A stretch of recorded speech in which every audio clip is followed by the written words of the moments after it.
The night I showed up at Marcus Vinson's door, I had driven past my exit twice. My hands would not stop shaking, and the jacket I told myself I was returning had been sitting in my back seat for 4 days. For days. That is how long it took me to admit what I already knew. That man had never stopped having me. Not for a single day in 7 years. And I was about to walk up to his door and prove it. Welcome to our channel, where we bring you emotional stories that stay with you.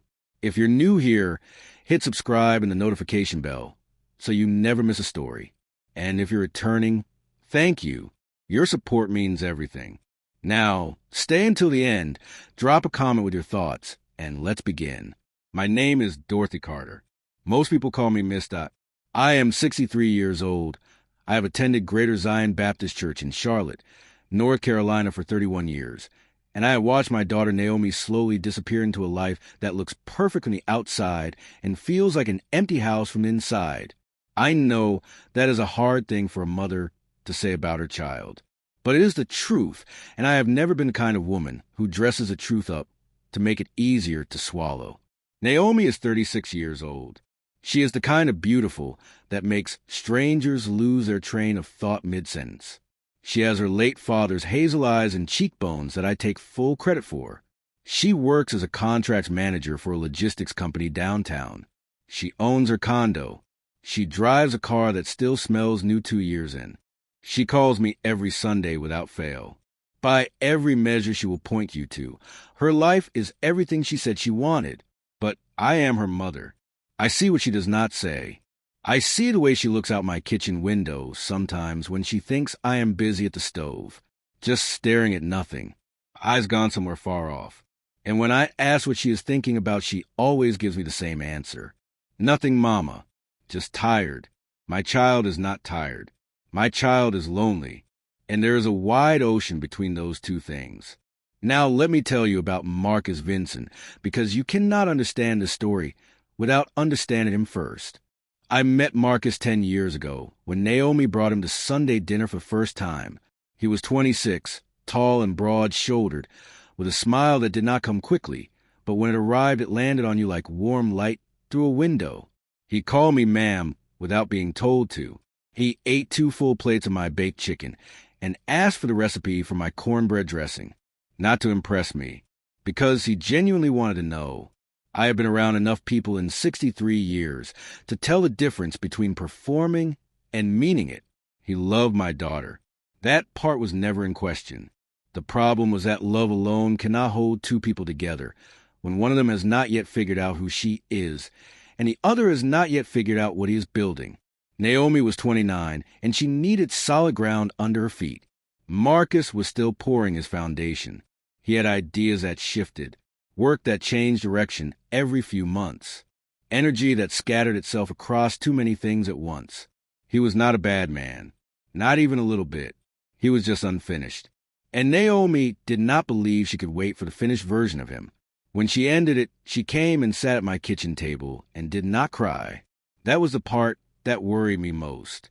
She sat there with both hands wrapped around a mug of tea and told me it was the right decision and that she was going to be fine. I did not argue with her.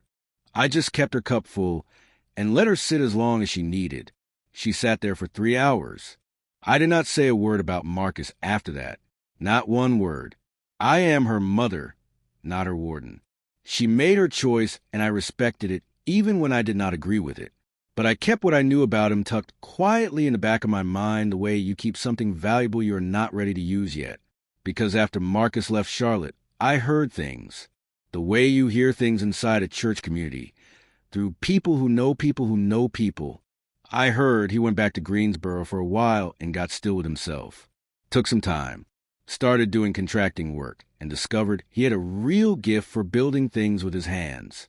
I heard he started his own construction and renovation company about 5 years ago. Small at the beginning, then not small at all. I heard he had gotten close to someone briefly, but it had not lasted. And I heard that about a year ago he came back to Charlotte quietly, no announcement, just moved back and started working. I filed all of that information away carefully, said nothing to Naomi. Then Greater Zion's 60th anniversary came around and everything changed. We were doing the celebration properly.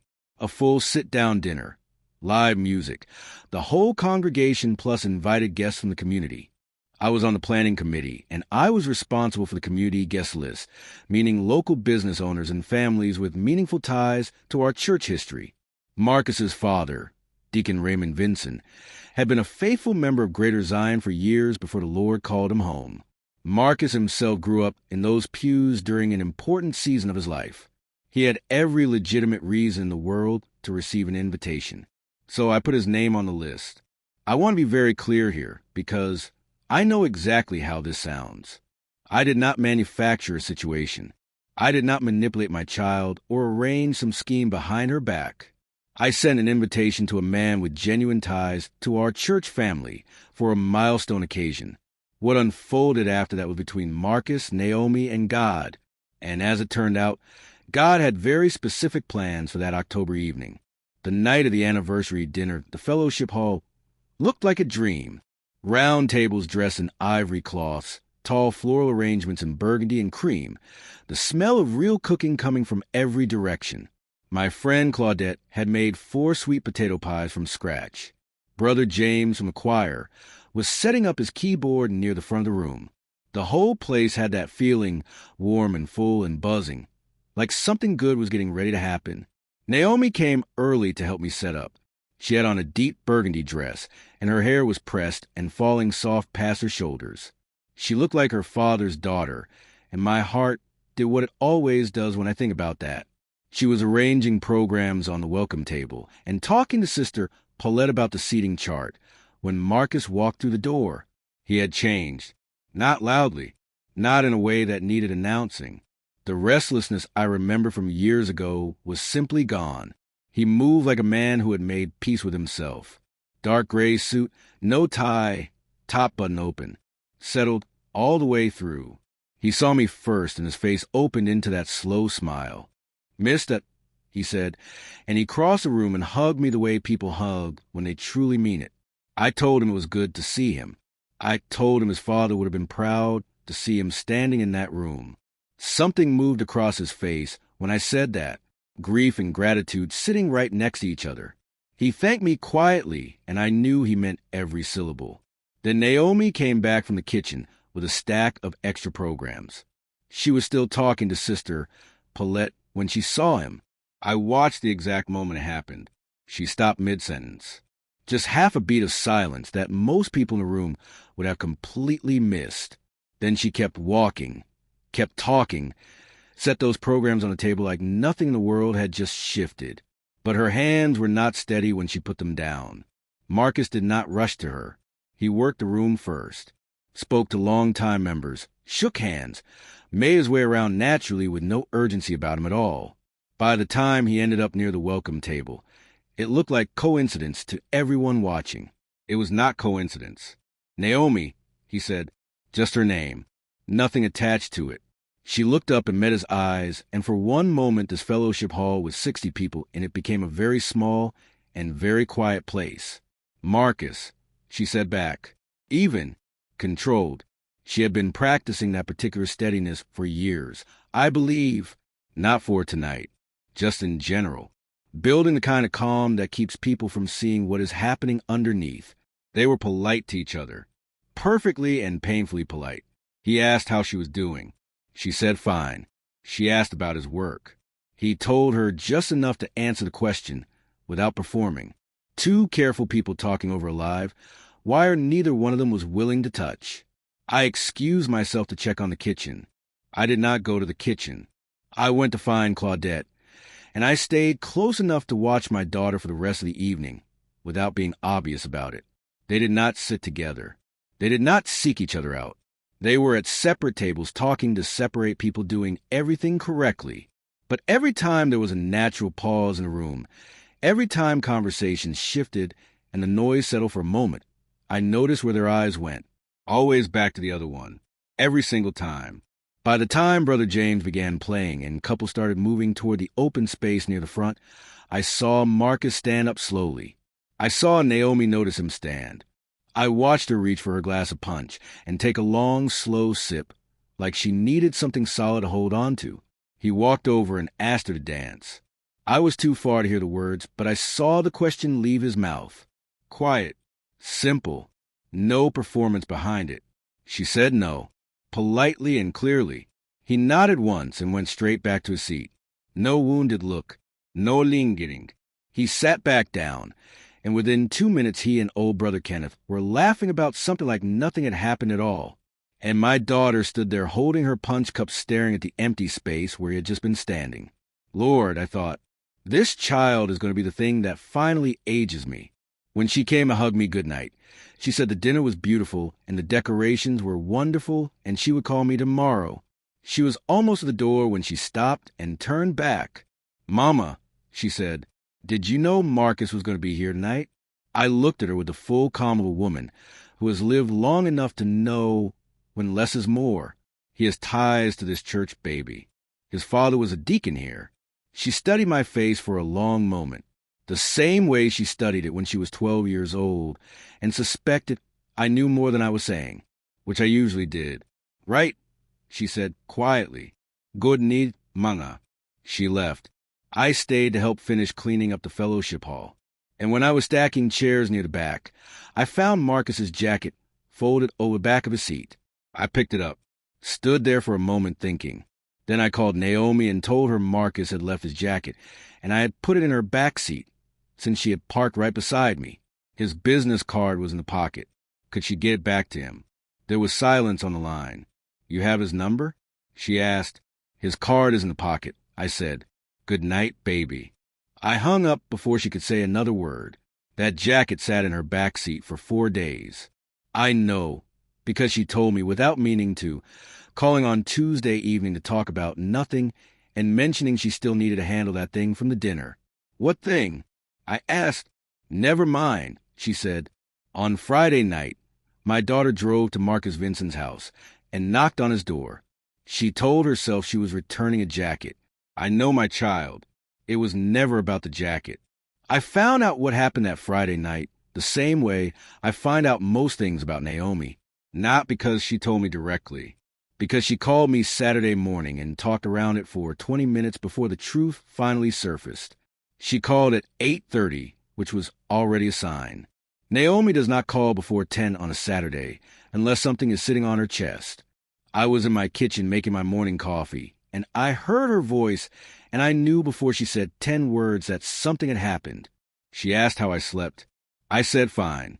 She asked if I needed anything from the grocery store, because she was thinking about going out. I said I was fine on groceries. She told me about a show she had been watching, and gave me a full 2-minute summary of the plot. I listened and made the right sounds and waited. Then she went quiet for a moment. I returned the jacket, she said. I stirred my coffee slowly. How did that go? It was fine, she said. Quick. I just dropped it off. I did not say anything. He looked good, Mama, she said. And then immediately, like she was trying to catch the words before they landed, she said, I mean, he seemed well. He seemed like he was doing really well.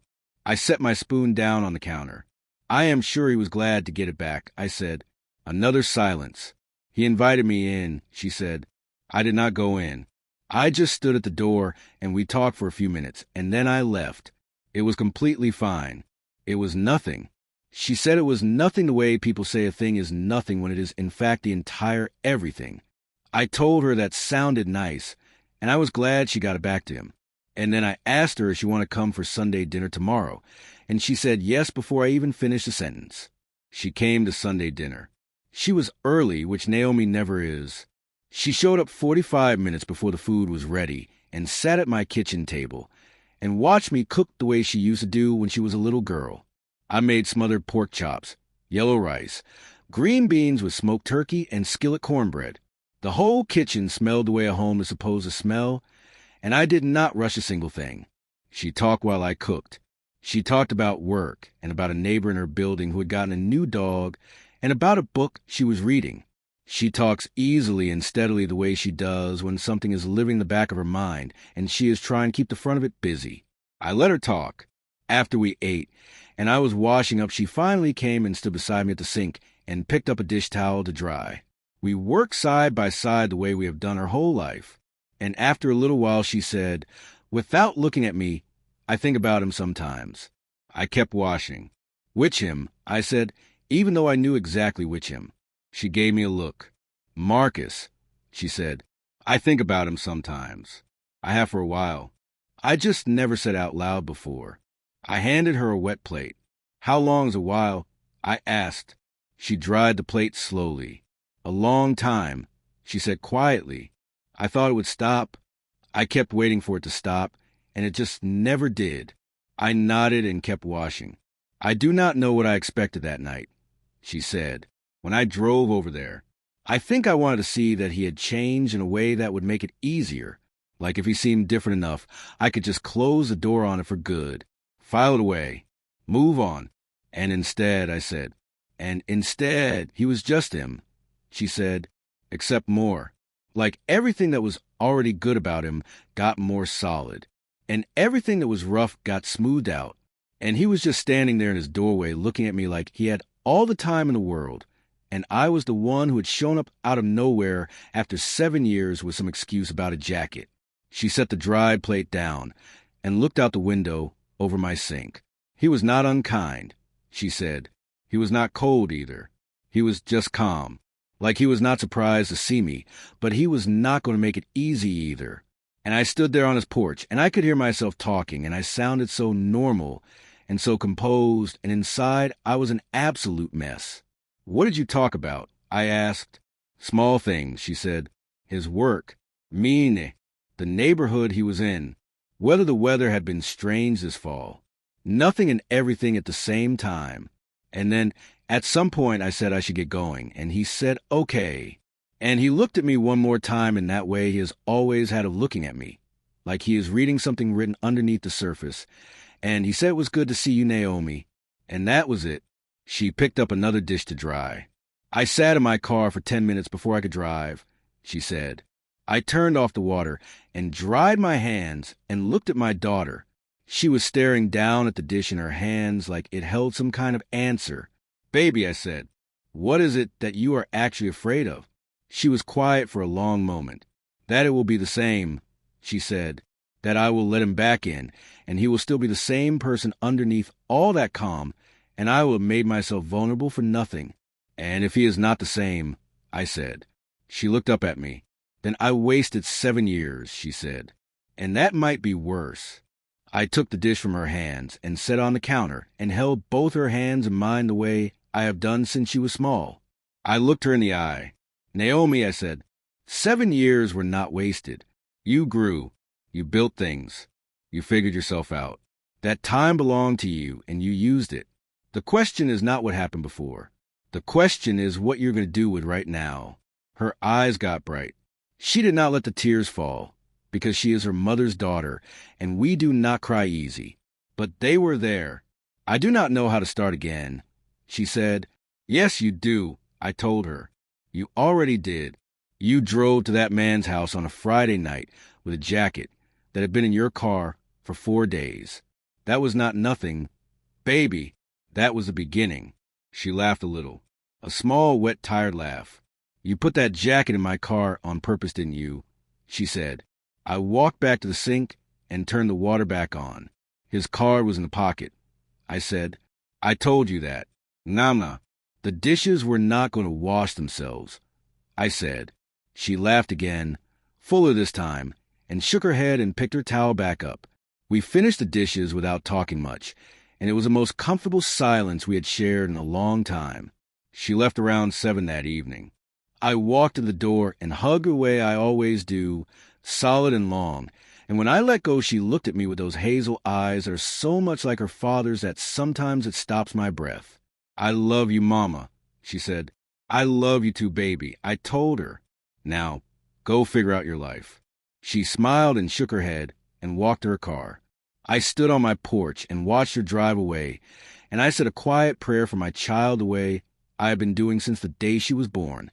That God would protect her, that he would guide her, that he would make her brave enough to choose the things that were actually good for her and not just the things that felt safe.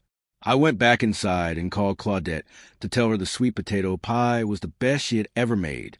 I did not mention anything else. Some things you tend quietly, and then you let them grow. If you are feeling this story, hype it so others can find it. Comment where you are watching from. Now back to the story. The following Wednesday, I was deadheading my front porch roses when Marcus Vinson pulled up in front of my house. I saw the truck first. A clean dark blue pickup, the kind that has actually been used for work but is kept with pride. He parked, cut the engine, and sat for just a moment before he got out, like he was collecting himself.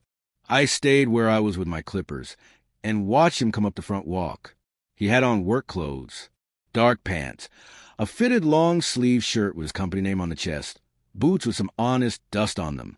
He took his cap off when he got to the bottom of my porch steps. "Mister," he said. "Marcus," I said. "You want some water or you want some tea?" He smiled at that. "Tea would be good," he said. I brought him sweet tea, and we sat in the 2 chairs I keep on the front porch, and for a moment we just listened to the neighborhood. A lawnmower somewhere down the street. 2 kids on bicycles cutting through the cul-de-sac. The ordinary sounds of a Tuesday afternoon in Charlotte. I did not ask him why he had come. I find that people get to the point faster when you do not press them toward it. He turned the glass in his hands, slowly, and looked out at the street. "She came by Friday," he said. "I know," I told him. He nodded like he expected that. "Did she tell you how it went?" "She told me some," I said. He was quiet for a moment. "She looked good," he said. Not like a man making an observation. Like a man saying out loud something that had been sitting inside him since Friday and needed somewhere to go. "She looked really good. Missed that." And she stood there on my porch being so composed and so careful, and I could see underneath all of it that she was terrified. And I wanted to make it easier for her.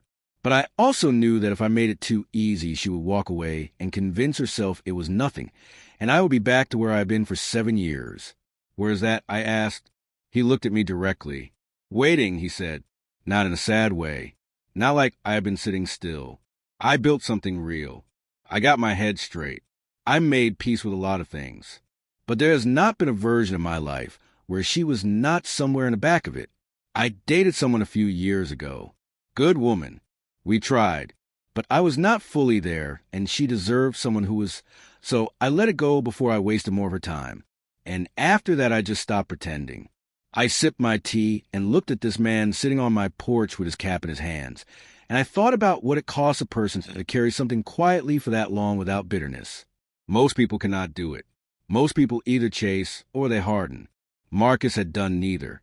He had just kept building and kept waiting and kept being decent. "Can I ask you something?" he said. "Go ahead," I told him.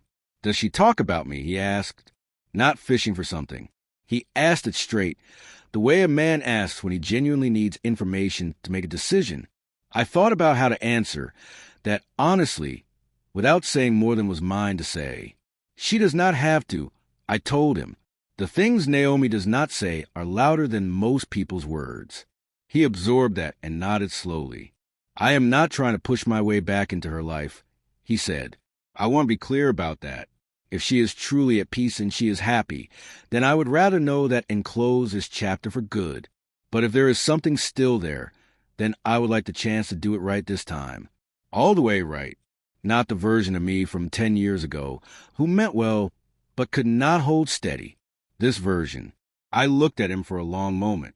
"Marcus," I said, "why did you come here today instead of calling her yourself?" He was quiet. "Because I needed to know if I had a right to," he said. Before I reached out to her again, I wanted to look her mother in the eye and know that I was not about to do harm, that I was not going to crack something open in her that I could not be responsible for. I set my glass down on the small table between us. This man had driven to my house on a Wednesday afternoon in his work clothes to ask my permission to pursue my daughter carefully. Not dramatically, not with grand speeches, just quietly and with respect and with the full weight of knowing what was at stake. I thought about Naomi at my kitchen window, staring at nothing. I thought about 3 hours at my kitchen table with untouched tea. I thought about 7 years of a life that looked right and fell hollow. "You are not going to do harm," I told him. "But Marcus, I need you to hear me." She has spent 7 years building walls that look like independence. She is going to push back. She is going to tell herself reasons why it cannot work. She is going to test whether you are the man you are sitting here telling me you are. And if you flinch even once, she will use it as evidence to close the door. He held my gaze. I do not flinch anymore, Miss Dot, he said. I believed him. Go slow, I said. Do not show up everywhere. Do not overwhelm her. Just let her know the door is open, and then let her decide to walk through it herself. Naomi has to choose this. If she feels pushed, she will push back twice as hard. He nodded. He understood. He finished his tea and stood and put his cap back on.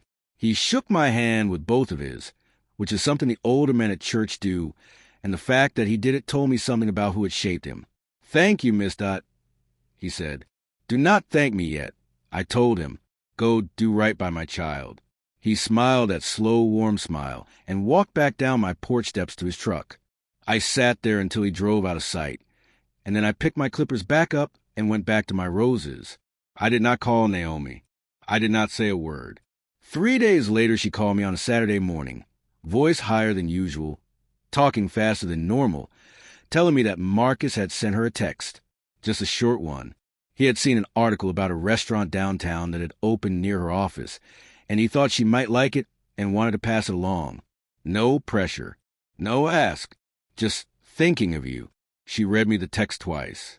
Mama, what do I do? She said. I moved my phone away from my face, so she could not hear me smiling. What do you want to do? I said. A pause. I want to respond, she said. Then respond, baby, I told her. She did. The restaurant he recommended was a small Southern fusion place on Tryon Street called Hazel. Naomi told me about it like she was reporting the news. Very matter-of-fact, very informational, but she mentioned it 4 times over the following 2 weeks. So I knew it had taken up residence in her mind.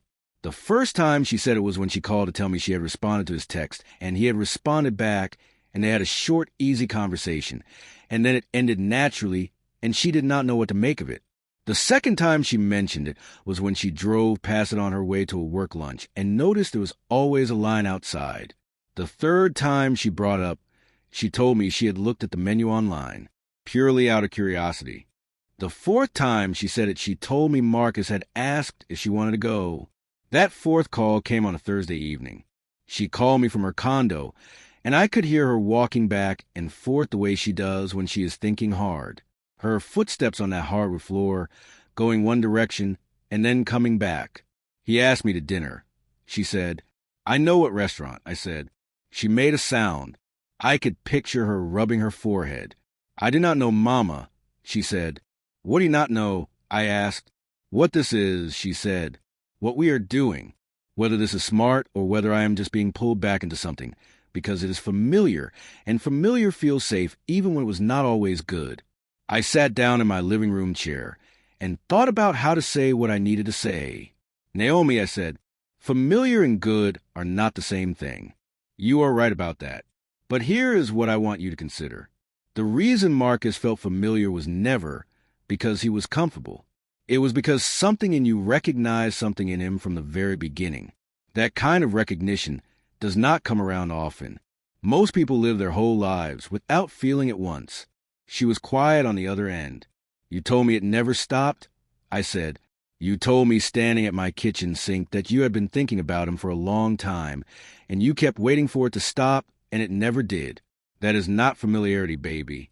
That is something else entirely. More quiet. Her footsteps stopped. What if I go and it is wonderful and then something goes wrong? She said.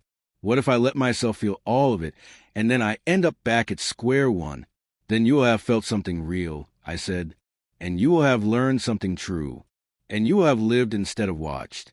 Naomi, you have been standing on the side of your own life for 7 years, making sure everything is safe and controlled and in order. Safe and controlled and in order is a fine way to manage a filing system. It is no way to live a life. The longest pause yet. When did you get this wise? She said, quietly. I have always been this wise. I told her. You are just now getting old enough to hear it. She laughed, small and real. Go to dinner, baby, I said. Wear something that makes you feel like yourself. Not armor. Yourself. and let that man show you who he is now. You owe yourself that much at minimum." She went. She called me the next morning at 9 o'clock, and I knew before I answered how it had gone, because 9 o'clock on a Saturday after a first date means she had not slept much and had been lying in the dark talking to herself for hours, and finally needed to say it all out loud to someone. "Mama," she said. "Tell me," I said. She took a breath. "We were there for 4 hours," she said. "For hours, and it felt like 40 minutes. We talked about everything. His business and what it took to build it, and the mistakes he made early on and what he learned. My work and what I actually love about it, and what I do not. His father and how losing him changed him. Daddy and how I still reach the phone, sometimes to call him, before I remember. We talk about things I have not talked about with anyone in years. And it did not feel like catching up. It felt like continuing. Like we just picked up a conversation that had been sitting in a room, waiting for us to come back to it. I closed my eyes and said a quiet thank you to no one in particular. And then, she said, her voice shifting, something softer coming into it. At the end of the night, he walked into my car, and we stood there on the street, and it was cold, and I could see my breath, and he looked at me and said, "I have no interest in rushing you. I just want you to know that I am not going anywhere this time." And then he hugged me goodnight. Just a hug. And Mama, "What?" I said. I stood in that parking lot for a full minute after he drove away, just breathing. She said, just standing there in the cold breathing, because something in my chest had been tight for so long that I had stopped noticing it. And standing there after that hug, it let go. My eyes were wet. I did not tell her that. "That is what it is supposed to feel like," I said. "That loosening. That is what it is supposed to feel like." She made a sound that was not quite crying and not quite laughing, but somewhere in the honest middle of both. "I think I have been holding my breath for 7 years," she said. "I know, baby," I told her. "I know you have." We stayed on the phone a little, while longer talking about smaller things, letting the weight of that conversation settle the way you let good food settle after a big meal. And before she hung up, she said, "Mama, I need to ask you something, and I need you to be honest with me." "Always," I said. "Did you put that jacket in my car on purpose?" she said. I looked out my living room window at the November light coming through the curtains. "His car was in the pocket," I said. "I told you that from the beginning." "Nama, that jacket needed to get back to its owner," I said. I was being neighborly. The longest silence of our entire conversation. "I love you," she said. "I love you too," I told her. "Now go get some rest. You sound like you've been up all night." "I have been up all night," she said. "It was worth it." She hung up. I sat in my chair for a long time after that. The morning light was coming in at a low angle the way it does in November in Charlotte, pale and quiet and clean. I thought about my daughter standing in a cold parking lot, breathing in the night air with something loosening in her chest after 7 years. I thought about Marcus Vinson sitting on my porch with his cap in his hands, asking if he had the right to try. I thought about all the years and all the silence and all the Sunday dinners and all the kitchen windows and all the things my child had not said out loud until she finally did. I thought about my husband, Naomi's father, gone 11 years now.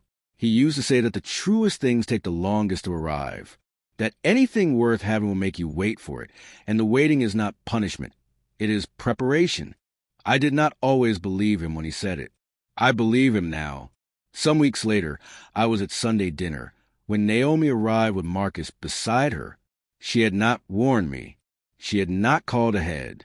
She just pulled up, and they walked up my front porch steps together, and she knocked on my own door the way she does when she has someone with her, that little courtesy knock before she opens it. I opened the door, and there they were. Marcus had a covered dish in his hands. He had made sweet potato pie from a recipe he said he had been holding on to for years.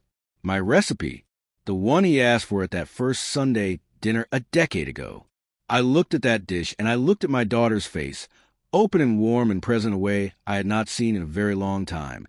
And I looked at this man standing on my porch who had gone away and done the work and come back and done it right. "Come in," I said. "Both of you. Dinner's almost ready." Marcus stepped inside and looked around my home, the way people look at places that hold memories for them, slowly, taking it in. It smells exactly the same, he said quietly. It always does. I told him.